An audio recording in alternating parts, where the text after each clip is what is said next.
قالوا يا سب سأنسه لومي كندي سب سأنسه بالله كندي سب سأنة الدولة كندي دكا سأنة الد كندي مرح سأنة حزب الله كندي حساو كرد دلي حساو زرد له سب سأنة الله سب يبلين لنا ون كنجناق يبلنا السوزي سب يبلين ناتبعنا بله 38 عامت ملء سب يبلين بمال طرح نيريو جن فطرو زي حد እግዚአብሔር ስለዘለው ሰው ኮይኑ አድሕንዎ ናና ውን ሰው ኮይኑ ከድሕነና ናብ ዘዓለም ዝመጸ ክርስቶስ አምላኽና ሕዝቡን በበረከት በረድኤት በምሕረት ምሳና ስለዝኾነ ክንጭነቕን መራሒ ይኹን ፖለቲካ ይኹን ካሊ ናብ ዝበለን ተበለ ንሕና ከም ህዝቢ እግዚአብሔር ይፈልጥልና ናብ ኢድ እግዚአብሔር ወዲቕና ምስ እግዚአብሔር ክንነብር ክንክእለለና ሆነ ናይና ኃጢአት ይኮነን ዝራአየና ናይ ሓውና ኃጢአት ይዝራአየና ናይ ሓፍትና ኃጢአት ይዝራአየና أجل خمس جيرة أجل خمس جيرو إن أنا بلنبر أنا خمس أتجاجي إلنا قاسين نورن نحنا أجل حمية تنيان نبلا أجل زمو تنيان نبلا أجل نبلا من الله نسوم بوشتي نسهاتي مسك زاهر تعاري وصادق كوين يخلو نحنا جن باندبتنا بالنجاجرانا بالتحساسنا ندحر صرفنا كنهلو نخل سنوات بأنت سبلا تفترات بر سب بأنت سنوات يتفترات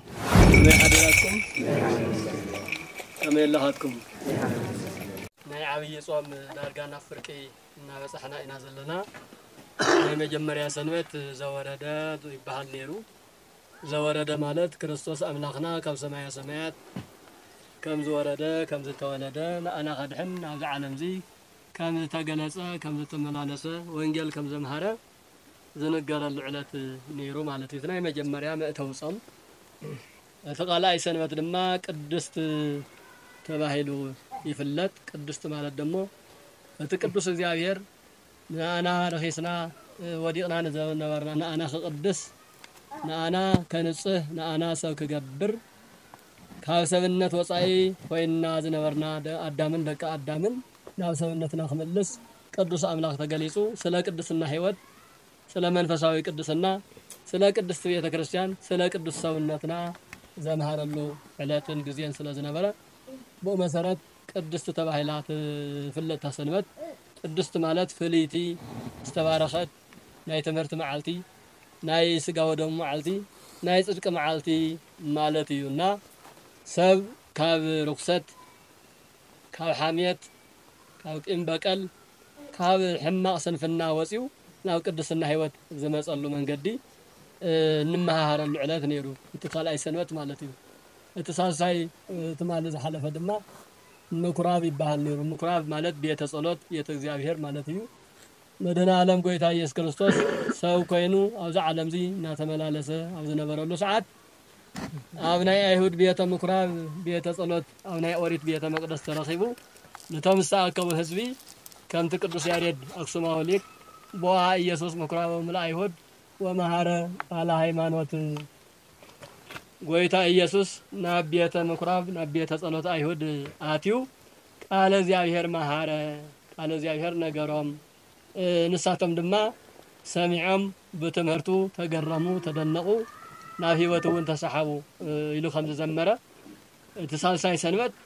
ምኩራብ ማለት ቤተ ጸሎት እዩ ኣብ ቤተ ጸሎት ዝተፈለየ ትምህርቲ ክወሃበሉ ዝግባእ ግዜ ነይሩ ማለት እዩ መበል ራብዓ ኢሎም ማዓንቲ መጻጉዕ ንብሎ መጻጉዕ ትፈልጡ ዶ መጻጉዕ ማለት ሕሙም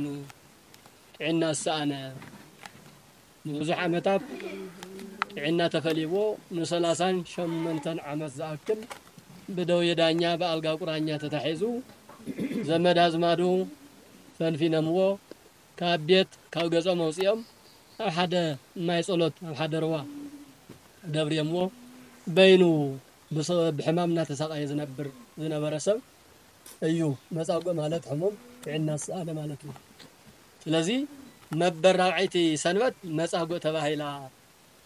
ትጽዋዕ ንብዙ ዓመታት ኣብ ሕማም ኣብ መከራ ኣብ ስቃይ ዝነበሩ ሰባት በመድን ዓለም በኢየሱስ ክርስቶስ ዝተፈወሰሉ ዓለት ማለት እዩ እንታይ ማለት ያ መዓልቲ እዚኣ መዓልቲ ሕሙማት معالت حمومان مالت حمومان زتفوسوا لا معالتي معالت وصيلهم معالت انديو زي هابن خوينو غزي يكونن معالت يكونن يبحال حق غزي سينهم معالت سينهم هيوت سينهم اما كرا زنبرو حمومان سب كوينو تغليصو مدنا عالم ኢየሱስ ክርስቶስ ናይ ባዓልቶም ማዓልቲ ህዎም ማለት ሰብ ኩሉ ንዕውዎም ዝነበረ ሰብ ኩሉ ተፈሊዎም ዝነበረ ሰብ ኩሉ ንዕውዎም ፈንቲንዎም ዝነበረ መድህና ዓለም ኢየሱስ ክርስቶስ ንማንም ዘይንዕቕ አምላክ ንኣና ኸድሕን ኢሉ ኣብዚ ዓለም እዚ ምስተገለጸ ናፍቶም ሕሙማን ብምኻድ ናይ ሕማም ግዚኦም ናብ ጥዕና ለዊጡ እዛ መዓልቲ እዚኣ ብስሞም ክስመ ብስሞም ክጽዋዕ ገይርዋ ኣሎ ማለት እዩ معالت حمومان قدس بيت ክርስቲያን አይተዳሉን ንኹሉ ነናይ ባዕሉ ጸጋና ነናይ ባዕሉ معالت አለው መቸም አውዚ ሳይንስ ተራቀቀሉ ዘመን ሚዲያ አውዚ በዝሕሉ ሰዓት ብዙሓት ፖለቲከኛታት ናቶምን ዘይናቶምን ናውዚ አብዘብሉል ጊዜ ብዙሕ ከም ዝፈጠሩ ብዙሕ ከም ዝፈልጡ ብዙሕ ይንገር እዩ ብዙሕ ይናገር እዮም ኣብ ዓለምና በዝኾነ በሱማም ዝተሰመየሎም ነገራት አለው معالت حمام ዝባሃል معالت HIV ኤድስ ዝባሃል በመንግስት ደረጃ ዝኽበር በዓል ኣሎ ሰሚዕኩም ደትፈልጡ هو እቲ ሐሳቡ ቅዱስ ሐሳብ እዩ ካብ መጽሐፍ ቅዱስ ዝተወሰደውን እዩ ከምቲ መጽሐፍ ዝዘዶ ይግበር after ዕለት ንሱ खाሊ እዩ معالت HIV ኤድስ ዝተተሓዙ ኣብ ደመም ውሽጢ ሕማም ዘለዎም ወገናትና ዝዝከርሉ ዝርዳሉ ዝሕገዝሉ معالت ተባሂሉ እዩ በዓለም ደረጃ ተሰሚዩ ግን ብዝገርም መልክዑ ከምቲ ብዙሓትኩም ትፈልጥዎ ትኾኑ እቶም ሕማም ዘለውን እንተይኮኑ ዝርዱስ እቶም መተሓመምቲ ኣካላት እቶም ተሓገዝቲ እንተይኮኑ ዝሕገዙስ እቶም ሓገዝቲ ዝሕገዝሉ በአበል ምኽንያት በኻሊእ ምኽንያት ብዙሕ ነገር እቶም ሕሙማን ዝርስዕሉ ብናቶም ስም ዝመፀ ገንዘብ ግን ናብ ካሊእ ዝውዕለሉ ኩነታትውን ኣብ ዓለምና ይረአዩ ኣብ ናይ ቤተ ክርስቲያን ግን ሓደ ግዜ ተሰርዐ ንዘለዓለም ይዘገልግል እንሆ 2017 ዓመት ገርና ለና ዓመተ ምህረት ካብ ዝባሃል ጀሚሩ ኣብቲ ናይ መጀመርያ መዓልቲ ኣብቲ ናይ መጀመርያ ግዜ ክርስቶስ ሰብ ኮይኑ ናብ ዓለም ዝመፀሉ ሰዓት እዘን ንብለን ዘለና ታሪኻት ሰሪሑ ዘወረደ ቅዱስ መጻጉዕ ምኩራብ እናበለ ማለት እዩ ፍላይ ከምኡ ምስ ነበረ ቅዱስ ያሬድ እዩ ኣመቻችው ኣዘጋጅው ብዙ ስምዚ ክስየም ዝገበረ እና معالت ሕሙማን ማለት ዝተሓመሙ ዝተሳቀዩ ሰባት ዝድሕኑሉ معالቲ ማለት ኢሎም ማዓንቲ ካብዚ ተላዒልና ኣብ መጽሐፍ ቅዱስ ዘሎ ፍሪ ሐሳብ መሰረት ገርና ንስተወሰነ ነገር ከነጋገር ኢና ክትመሃሩ ፈቃደኛታት ዲኹም ተሃጹ ዲኹም አይተሃጹን حقدي አልቢየ ሰብ የብለይን ሰብ የብለን ንስክበሉ ሰብ የብለይን እቲ አንተቦ አመተው ይዝነገርኩም ሰብ 38 ዓመት ዝአክል ሰብ ሲኢኑ ኣብ ሓደ ናይ ማይ ጸሎት ሩባ ተደብሪዩ ይነብር ነይሩ ሰብ ንዝሳኣነ ሰብ ክኸውን ዝመፀ ክርስቶስ ኣምላኽና ሰብ ኮይኑ ናብኡ መጺኡ ተገሊጹ ተፈቀደኑ ትህያው ኢልዎ ከድሕንዶ ትደሊ ኢልዎ ከድሕንዶ ትደሊ ክንድሕን ንደሊ ዶ ንሕና ከድሕን ዘይደሊ ደሎ መቸም ዘይሓመመ የለን ኩሉ ጠጠው ዝበለ ይኹን ዝደቀሰ ይኹን ነናይ ባዕሉ ሕማም ኣለዎ ነናይ ባዕሉ ገገዝኡ እኹል ዝኾነ ሕማም ኣሎ በዚ ዘመን እዚ ሕማም በሺ መሊኡ ገሊኡ ብሓሳብ ዝሓመመ ገሊኡ ብፖለቲካ ዝሓመመ ገሊኡ ብፍቅሪ ዝሓመመ ገሊኡ ብውላዱ ዝሓመመ ገሊኡ ብወለዱ ዝሓመመ ገሊኡ ብጎረቤቱ ዝሓመመ ብዙሕ እዩ ስለዚ ክድሕን ዘይደሊ ኣካል ይህሉን ማለት እዩ ኩላኻትኩም ክትድሕኑ ትደሊኹም መድህና ዓለም እግዚአብሔር ንዝሓመመ ሰብ እንታይ ኢልዎ ተፈቅዱኑ ትህየው ኣታሰብ ንስኻ ዋይ መረግ ኢየሱስ ከመ ጎንደየ ውስተደውይሁ እዚ ሰብ እዚ أب سقاي كم زانها أقدمه تردو أم قويتا أتاسو نسها كتدحن دو تدليلو هو وبهتو ألبي سب هو كدحني دليا جن سب يبلين له تملكتو ده هو كدحني دليا جن انتهى يبلين سب يبلين سب ولا كامل حنيتيو سب نسب مدحنيتيو سب نسبون حزق قتاليون كوين الله سب نسب كرعاتو حبنو ايو سب نسب دمو مساققن مساقوقن مساددنون كوين الله سب كل يزخن زلو سلازي السبزي كدحن داتو دالي انت بحال هو كدحن يدالي ياقن سب يبلين بين ايز نبر انا من تاي سب يبلين زولا يمسلكم انبار تيز تقصنا يوم عراف يوحنس وانجل عراف حمشته بسفيحو كم زينا بلا يستنتن وهالله هي متماقات زي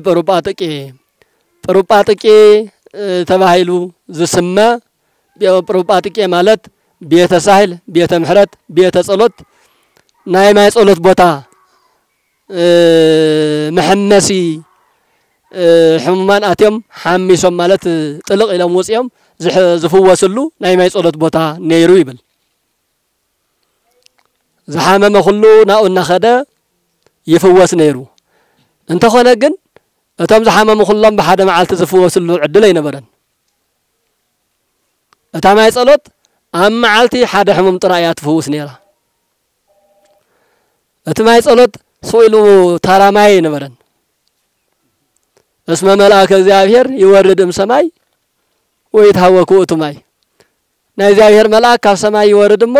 ነተማይ ነኸ አቢሉ በረኽ እንተብሎ እቱማይ ይናወጽ ነይሩ ይብል እቱማይ ይንቀሳቀስ ነይሩ እቱማይ ህይወት ከወሃብ ከመዃኑ ዝገልጸሉ መንገድ ናይ ባዕሉ አገላለጻ ነይሩዎ ማይ ጸሎት እንትበሃል መቸም ወዚኳ ማይ ጸሎት መልኡ ስለዝኾነ በደንብ ትፈልጥዎ ትኾኑ ኢለ ይግምት እንደሆነ ግን ናይ ቀረባያ ማይ ጸሎትስ መለኽ ቆርበት ዝባሃል ምሳሌ የለው ሰብርሕ ኢሉ ኸይዱ እዩ ተሓጺቡ ድሒኑ ዝመጽ እምበር ኣብ ቀረብኡ ዘሎ በአግባው በዝግባእ ኣይጥቀመሉን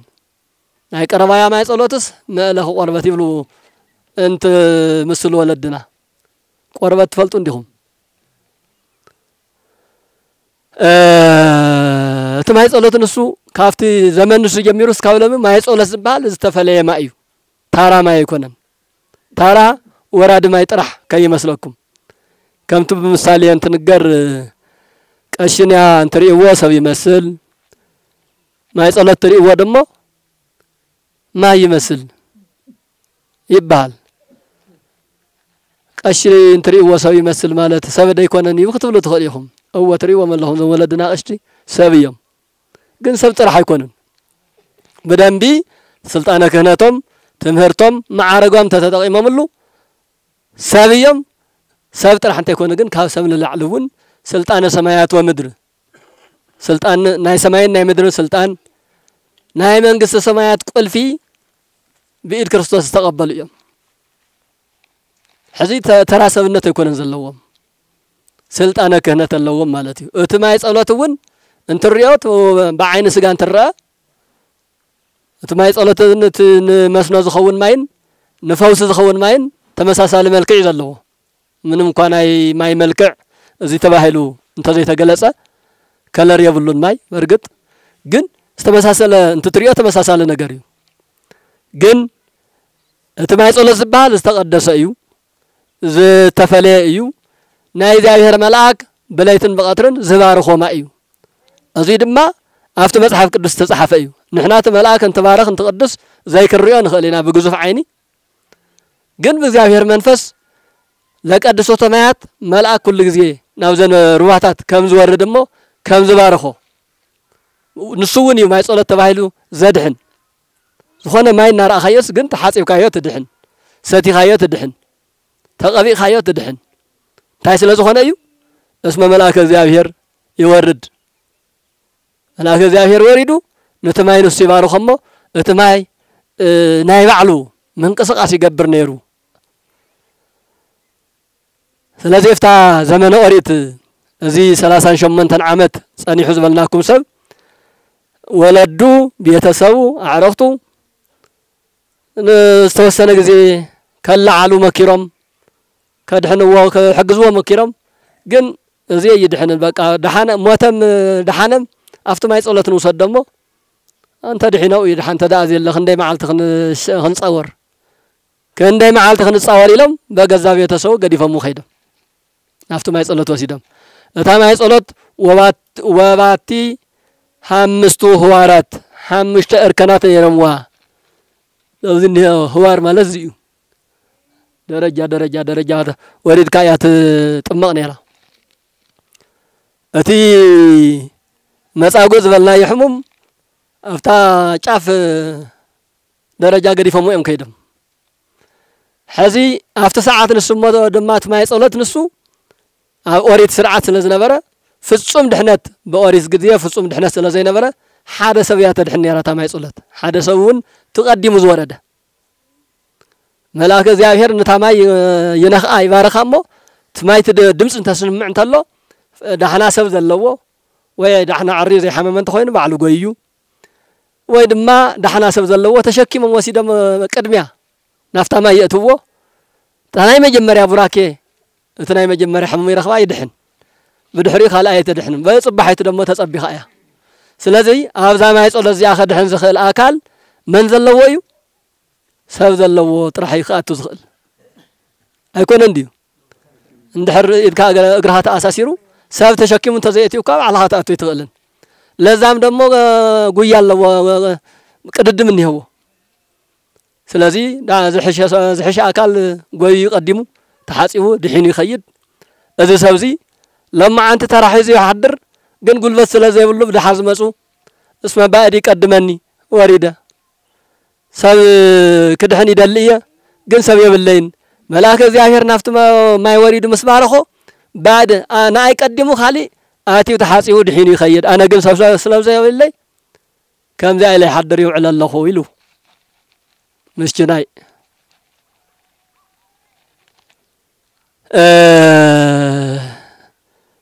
اسمه سوى يورد ملاك እግዚአብሔር ባዲ ይቀድመኒ ወሪደ እግዚአብሔር መላክ ባሪኹ እንታማይ መሰንቀሳቀሳ በድሕረይ ዝነበረ ቀድሙኒ ይኸይድ በድሕረና ዝነበረ እኮ ክንደይ ቀድሙና ይኸውን በድሕረና ዝነበረ ክንደይ ቀድሙና ይህሉ ንሕና በ40 መዓልቲ በ80 መዓልቲ ክርስቲያን ተባሂልና ጸጋ መንፈስ ቅዱስ ለቢስና ስጋ ወደሙ ተቀቢልና ናይ ክርስቶስ አባል ናይ ቤተ ክርስቲያን አካል ኮይና ክርስቲያንና እናበልና እናተመካሕና ክርስቲያን ከማና ምን ከመሎ ነው ከማና መንሎ እናበልና አሁን መከሐሉ ሰዓት በድሕሬና ዝመጹ ይقدሙና ይህሉ በድሕሬና ዝመጹ ይقدሙና ይህሉ ንሕና እገለ ሐሜተኛ እንብሎ እገለ ዝሙተኛ እንብላ ገለ እንብሎ ምናልባት ንሱ በውሽጢ ንስሃቲው ምስ እግዚአብሔር ተዓሪቁ ጻድቅ ኮይኑ ይኽሉ ንሕና ግን በአንደበትና በነጋግራና በተሐሳስባና ንድሓር ተረፍና ከንህሉ ንኽእል ከም ኸይኸውን ጥንቃቄ የድሊ እና እዚ ሰብዚ እና ተቀደምኩ የብዚ ነረ ንኹምበር ሰምተ ዝህልወንስ መድሓንኩም ምስ በሎ ክርስቶስ ታይልዎ ተንስ ነሳ ወጾር አራተከ ወእቱ ቤተከ ሰብደ ሐሴንካ ወሰብ ኮይና አነ መጽልካ አለሁ ተሰሞ አልጋኻ ዓራትካ ተሸኪምካ ገዛኻ አተይልዎ ክብር ምስጋና ንክርስቶስ አምላኽና ተመልከቱ 38 ዓመት እስኪ حساب ወስክ አይኮነን 38 ዓመት 38 ሰዓት ዝሐመመ ሰብ ሕማም ከማይ ከም ዘሳቂ ብሕድሕድኩም ረእይዎ 38 ዓመት እሞ ሰብ ዘይብሉ እሞ ብጥሜት እሞ በመከራ ይኹን ዳንበር ጎይታ እግዚአብሔር እትሩህ ጎይታ ሕሙም ዘይብል ዕቡድ ዘይብል ድኻይ ይብል ሃፍታም ይብል ንኹሉ ኸድሕን ዝደል አምላክ ርህሩህ አምላክ ሰብ ከም ዝሰአነ ፈሊጡ ሰብ ኮይኑ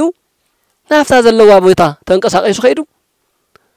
اما دما سويلو كا يدحنوس انتاي تدلي كدحنده تدلي لو منالبات بفقاد كدحنوس لزدلي ايو نصانتنا زي يغافا املاكيو نحنا بزح ነገር ንብል ንኸውን እግዚአብሔር ግን ኣብ ነፃ ፍቃድና ተመስሪቱ እዩ ስራሕ ዝሰርሐልና ከም እንስሳ ከም አራዊት ስኢሉ ጎቲቱ ንዓዳሓነ ይብልን ወይ ንዓኺሉ ውፃ ይብልን ንድሕነሉ መንገዲ የዳሉ ከይንጋገ ትምህርቲ መጽሐፍ ቅዱሳት መጽሐፍቲ የዘጋጂ ከይንጋገ ብኡ ንሕሎ እንተ ተጋጊና ደሞ ንስሐ ዝበሃል መንገዲ እይፈቅድ ለሃጥ ሞቶ አላ ግባቶ ከም ዝበለ ነብዩ ሕዝቅኤል ምዕራፍ 18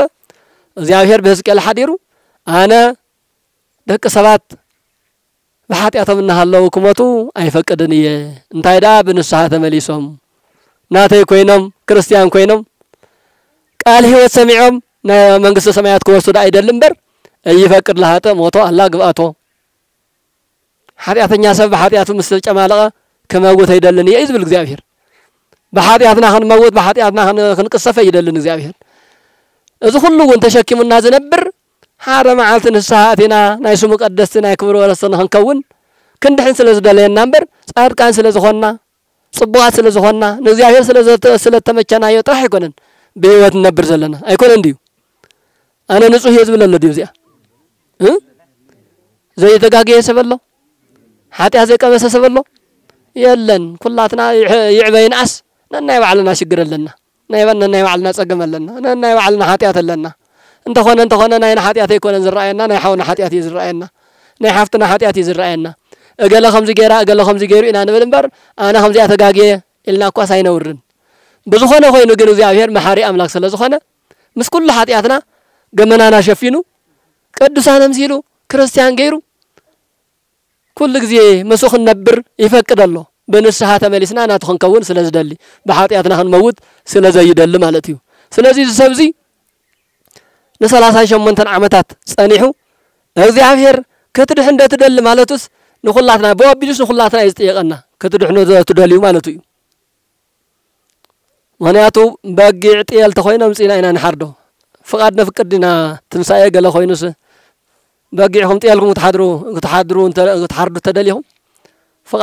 ፍቃድ ተጥይዎ አየለን በግዕዩ ጤልዩ እና ገንዘብና እንዲ ግድልና ከምድላይና ኢና ንገብሮ እርግጥ ንሕና ወና እግዚአብሔር ባግዕና ናይ እግዚአብሔር ገንዘብና እግዚአብሔር ጥሪትና ግን ዋላ ጥሪቱ ንኾን እምበር አይምሮ ሂቡ ለብቦ ሂቡ መስተዋዕል ዓዲሉ ጥዕና ዓዲሉ ከንንቀሳቀስ ገይሩ ከንመሃር ገይሩ መጽሐፍ ተዘጋጂው ቅዱስ ስጋው ቅዱስ ቁርባን አዳልዩ ንዑድሓኑ ጉሓት ምሸት ኩሉ ግዜ ከተድሕነ ተደልዩ እናበለ ንድሕነትና እዩ ዝጽበየናን ዝባረኸናን አምላኽና ስም እግዚአብሔር አምላክ ተባረኸን ተቀደሰ ከትድሕ እንደተደሊ ዝበለሉ ምክንያት አይነር ይመስለኩም ሓደ ግዜ ሰባት استغبرلنا ጸጋ استوهبنا ዕድል አይንፈልጥን ንርስዕና አመከራሃ ግዜ አጥምየትካ ግዜ አህማምካ ግዜ ዝኾነ ነገር ይገብረልካ ሰብ ንግዚኡ ተስታውሶ ንግዚኡ ጽቦት ትብል ጽንሕልካ ደሞ እንዲያም አብልዕሊኡ በደል ትፍጽም ብዙኾነ እግዚአብሔር ሰብ ኮይኑ ዘዓለም ዚ ያው ዝመላለሱ ሰዓት ከትድሕ እንደተደሊ ልጽየቀሉ ምክንያት ድሕሪ ግዜ እቲ ሰብ ንሱ ካሊ ዝፍጽሞ በደል ኣሎ ተወሳኺ በደል ክርስቶስ አምላክና መልእልተ መስቀል ንኽስቀል ዕለተ ዓርቢ ሒዘምዎ እንትኸዱ እቲ ዝድሓነ ድውይ ናይ ባዕሉ በትሪ ናይ ባዕሉ ሕማቕ ነገር ኣብ ክርስቶስ ፈጺሞ ኣሎ ዋ አታነ ምንታይ ተዘድሓነካስ ከምዚ ጌርካዮ ኢሎም ተጠይቀምዎ ዋ አነ ድሕነን ደለየ ባዕሉ ድሕን ደሊ ባዕሉ በገበረም በር አነ ይጠየቅዎ መበለ ነይሩ እዚኣ እውን ከይብል ግን ምክንያት እውን ከይትህልዋ ከትድሕ እንደተደሊልዎ أواسب يبلين بركة الحين يدلي بل دحن عرات كاتشكيم كخيد له عرات كاتشكيم كخيد بس ولا عرات تشكيم وخيدو جزء 38 ዓመት استشكمته ألقى بتارو دمو نسو تشكموا نغزو خيدو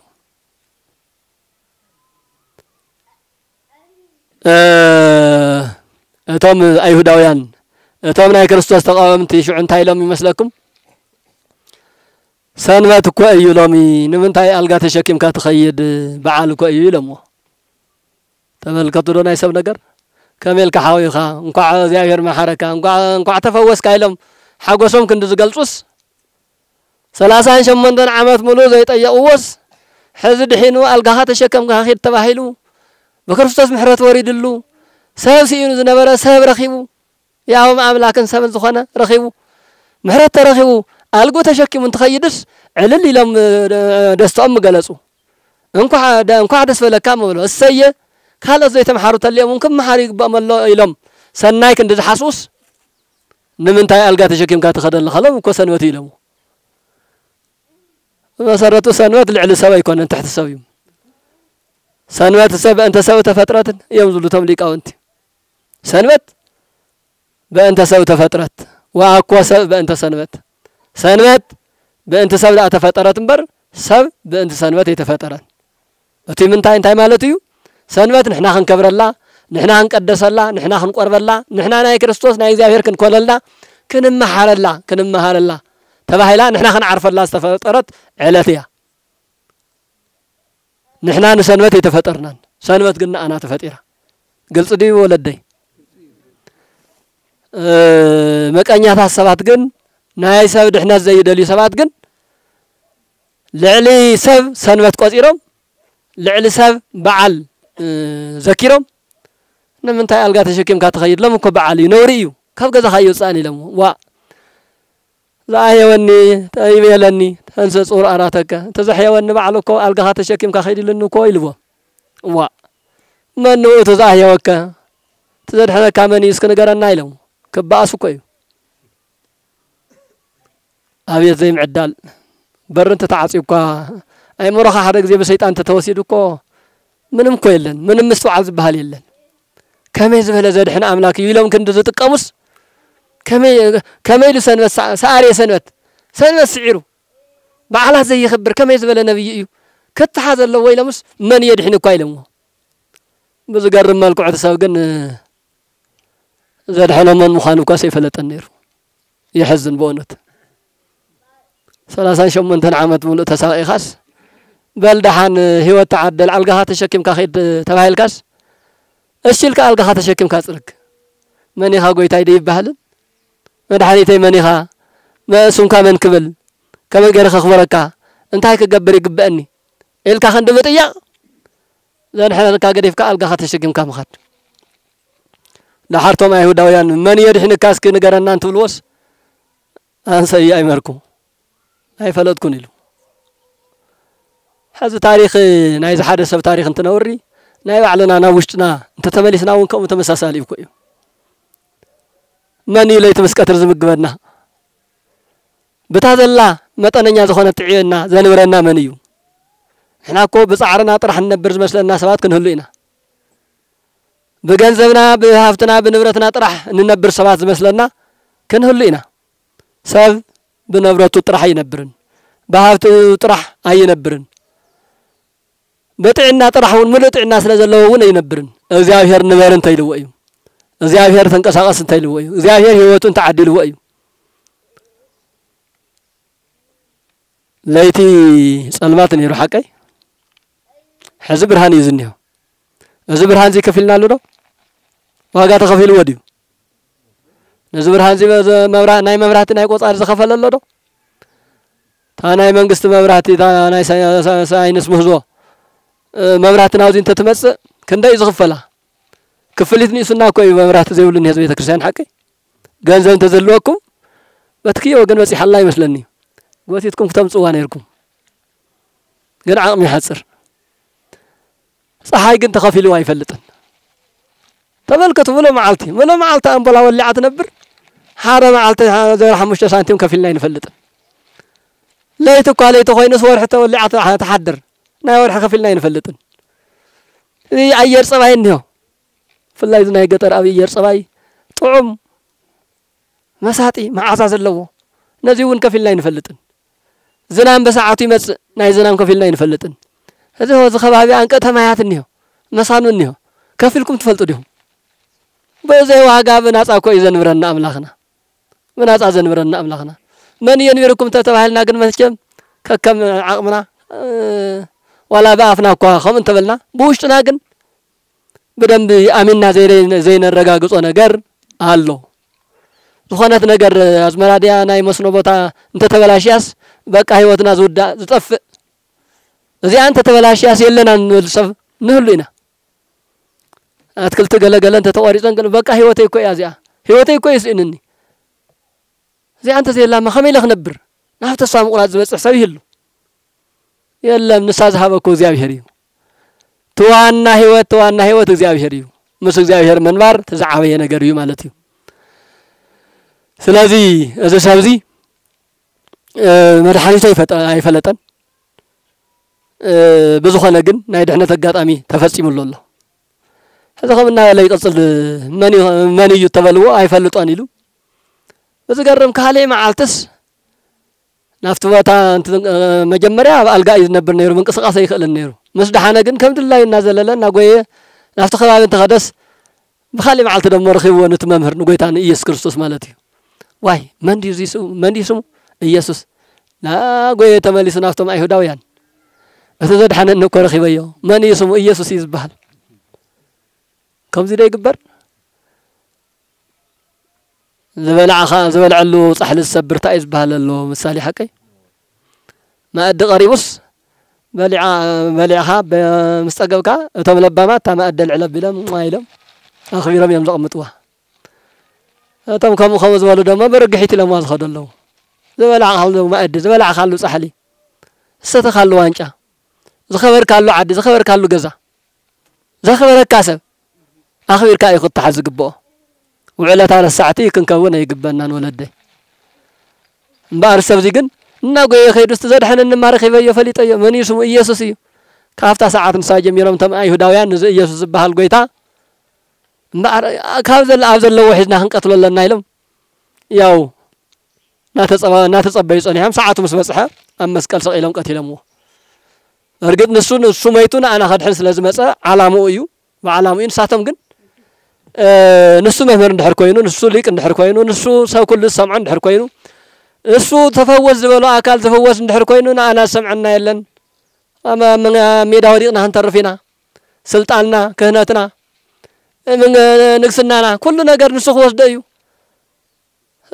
سلطان على هنترفينا يلهم نسلطانهم نتسمع عنتهم قويتها بوبوي بحال سلوز نبرو نعايم يصعروا نيرو لما انتخنا خمطات يتسألنا نعدنا زي حزب زي فلاي حزب تقراي كان دايما كرا تقبلوا حلوفنا 17 عامات كي أكل تناي إتيو إيرترا طورنت كي أكل عندنا حزبنا هنا زمن دايمو من ينقرو هذي كان دايما دافع عرفنا يخون كان داي سبها لي يخون باب بخلافي وباب بمعلتو خندي سهاليقو سلازد حنا سلاز حبحبه سلاز تنكباخبه سبات كن كسقلوا كسقيو زخالو ነገር ጽዒሮም ገይሮም ወነት ዝተገበረልና ነገር ከንርስዕ ይብልናን እግዚአብሔር አምላኽና ቀሊል ነገር አይኮነን ገይሩልና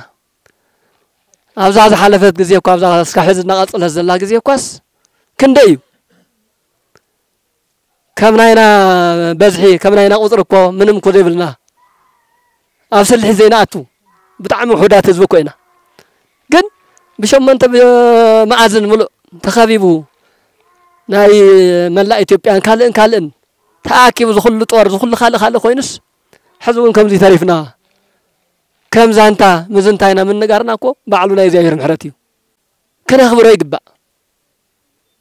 سبب يبلين لنا ون كنجنا قبلنا السوزي سبب يبلين ناتبعنا بلا 38 عامات ملو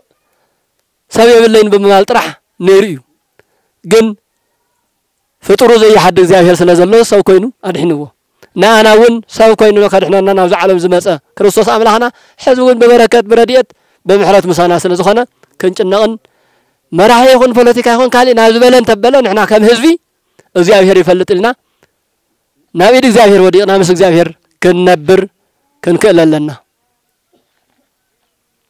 اللهم دولدي بزحكم ده يكون علي سو سانسه لومي كندي سو سانسه بلو كندي سو سانه تدولا كندي دقا سانه تد كندي مرح سانه حزبلو كندي حساو كرد دلي حساو زرد له سو سانه له እግዚአብሔር ሰው ይሁንና እግዚአብሔር ባዕል ይሁንና ስለዚህ እዛ መዓልት እዚኣ መዓልት ሕሙማን ትንብል ንሕና በዓልትና ብዝተፈላለየ መልክዑ በፖለቲካ ይኹን ብግዛዕ ይኹን ኣብ ሕማምን ኣብ ጭንቅን ኢና ዘለና እሞ ጭንቅና መከራና ሪኡ እግዚአብሔር በምሕረት ዓይኑ ይሃውፀና በምሕረት ዓይኑ ይረአየና ናይ ምሕረት በዓል ቤት እሞ ምሕረቱ ቸርነቱ ሰላሙ ፍቅሪ ሓድነቱ ይለግሰልና ግን እንታይ ይኹን ሰብሲ ኢና ኢሉ ንምንታይ ሰብሲ ንሕና ሰብ ዘይንኸውን ወለደይ ብፍላይ ደቅኹም ሰብ ገበርዎም እንጀራ ጥራሕ በሊዖም ከዓብዩ ኣይትፍቀዱ አኮ በህብስት ክመ ዘያሃዩ ሰብ አላ በኩሉ ቃል ዘይወፅእ ማፉ ለእግዚአብሔር ሰብ ብሕብሽቲ ብእንጀራ ጥራሕ ኣይነብርን በቃል እግዚአብሔር እምበር ይዝብል ቅዱስ መጽሐፍ ሎሚ بنجرا بصبا بشاي بسكر بقلنا عويبو دقنا انجرا طرح خوين حلمم እግዚአብሔር ይፈልጥ ilka አድሃን እስተይ ባዓምሃ ሰርሕ እንተ ሞኪርካ እግዚአብሔር አሜንካ ተዓድና እኹሊ ነይሩ ንይሱና ይኮነን ንሕና ኢና ዘይተጠቀምናሉ ንሕና ኢና ዘይፈለጥናዮ ሰብ ኮይና ዘይተረኸብና ካብ እግዚአብሔር ውና ተፈለና ንሰባትን መራሕትን ካልእና መልኽና ሰብስ ክንኹን ደቀይ سموخان دتدليو سموخان صبويو كاسبنت يوصل لتولدنا سلازي دقهم انستيت تكون تبعتاي ابيته ክርስቲያን መጽዮም ቃል አምላክ ማህሩ ግበርዎ እንደምንም ይለም አቦታትና ካህናት ወደ ተሐባበሩ እዚ ትውልድ ሶይሎ አመንደር ዓብዩ በመንደር ገይሩ ናብ ኩዕሻ ዓለም ናብ ካሊ ዓለም ይኸይድ ድሕሪን ስቴንት ተጣሚዮ ጋንጃ ይሉ ደግ ዛይሉ ቀቲሉ ደግ ሃለይሉ ሰብ ቀቲሉ ሰብ ይነብራሉ ስለዚህ ወለደይ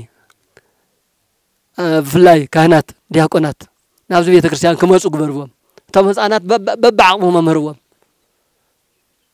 ሰንበት ትምህርት ዝባሃለሉ በከተማ አብዚ ምጅማር ይካልዩ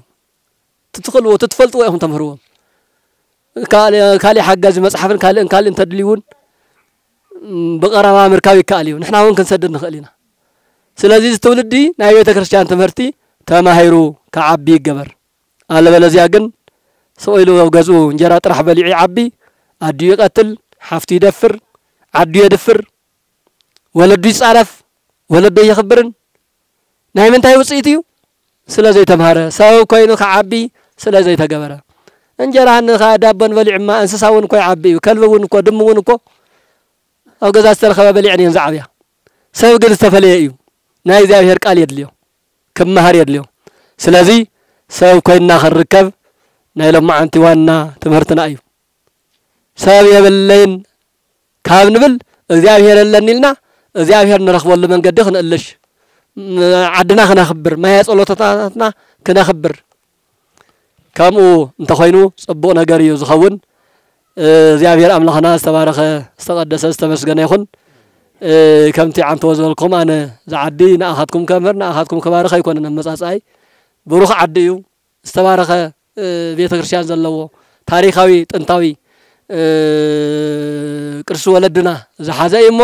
ከይደ በረከት ክረክብ ኢለ መጽየ ከምቲ ዝረኸብኩውን ኮይኑ ረኺበዮ በጣም ደስ ዝብል በጣም እንኳን አና ንኻሊ እንኳን ነፍስና ንስጋናውን ኮ ሙኻን ምኻለ ነይሩ ከምቲ ዝበልናዮ ሰብ ተሳይኒ እምበር እዚ በስርዓትና ሚዲያ ቀሪቡ ተቃሊሑ ሓወጽ ተጎብነይቱ መጽየምዎ ስለዚህ እንሳቶም ትመጹ ደሞ ገንዘብ ከፍሲ ሰምዮም ዝመጹ በደንቢ እንኳን አኻትኩም ንኻሊ ምኾነ ነይሩ ስኻትኩም ዓድኹም ስለዝኾነ ውስጥ ስለዘለኹም ያው كنت زلكم صقا بدن بتردوا ودا يتردون ملسي ناخذكم جن استبارخ مريتيو استقدس بوتا ايو ብዙሓን ቅዱሳን ዝዓረፍዎ እዩ ክነኽብሮ ይግባእ ሰብ ኮይና ክንርከብ ይግባእ እንትንመጽእ እኳስ ፈሪሕና ተንቀጥቂጥና ፈጣሪና ኸቢርና ዝተባኣሰ ገለገለ እንተልዩ ይቅርታ ሓቲቱ ናብዚ ቅዱስ ስፍራ እዚ ክመጽእ ኣለዎ ሕዚ ንሕና ብዙሕ ግዜ ንጽህናና ሓሌና ገለገለ እንትበሃል ምስ ክዳንን ምስ ጫማን ምስ ካልእን ነተሓዙ ኣይኮነን ውሽጥና ይኽጸር ዘለዎ ክዳን እዩ ጨርቂ ተገዚኡ ዝመጽእ ፍላይ ሰብ ንብድለሉ ሰብ ነካፈሉ ሰብ ንሓምየሉ አንደበት ክህልወና ይግባን እዚ ዝተቀደሰ ቦታ እዩ እና ወነ ገብረ ናዝራዊ ካብ ዝለዕላይ ወሪደም በዚ ገይሮም ኣብዚ ዝተወሰነ ዓመታት ተጸኒሖም ናብዚ ናብ ዘባ ቤት ሓባ ከምኡ ናብ ሃረይክዋ እንትኸዱ ብቅድሚኡ ዝነበረ ናይ ቅድስና ስፍራ መሰረት ገይሮም እዮም አሁንና ገብረ ናዝራዊ ቀወት ካብ ዝበሃል ካብ ሰሜን ሸዋ እዮም መጽዮም እዛ ቅድስት ዓዲ ቅድስት ሃገር ትግራይ ናይ ክንደይ ናይ ቅዱሳን መናሃርያ ስለ ዝኾነት ካብየትም ተኣኪቦም ናብዚ ኣይመጹ ነይሮም ይሁን ንስኻትኩም እውን ካብ ወለድኩም ተረኪብኩም ስጋ ወደም እናተቀበልኩምሉ እናቀደስኩምሉ ምጽዋትኩም እናሃብኩምሉ እናጸደቅኩምሉ ትርከቡ እዚ ናይ ወለድና ቅድስና ካብ ወለድ ናብ ውልድ ካብ ውልድ ናብ ውልድ እናተመሓላለፈ ኣባና ዝበጽሐ ታሪኻዊ ዓዲ እዩ በቲ ተኸድና ሓደ ጻድቅና ንረክብ በቲ ተኸድና ሓደ ጻድቅና ንረክብ ገዳማት ገራዓልታ ደይዎም እዚ በስሒት ሓይስካ ንጓሕጎት ቤተ ኢየሱስ ርእዩ እን ደንገላትኒ እንባጽየን ክንባረኽ ክንመሃር ዝፈቀደ ስሙን ዘለዓለሙ ዝተባረኸን ዝተመስገነን ይኹን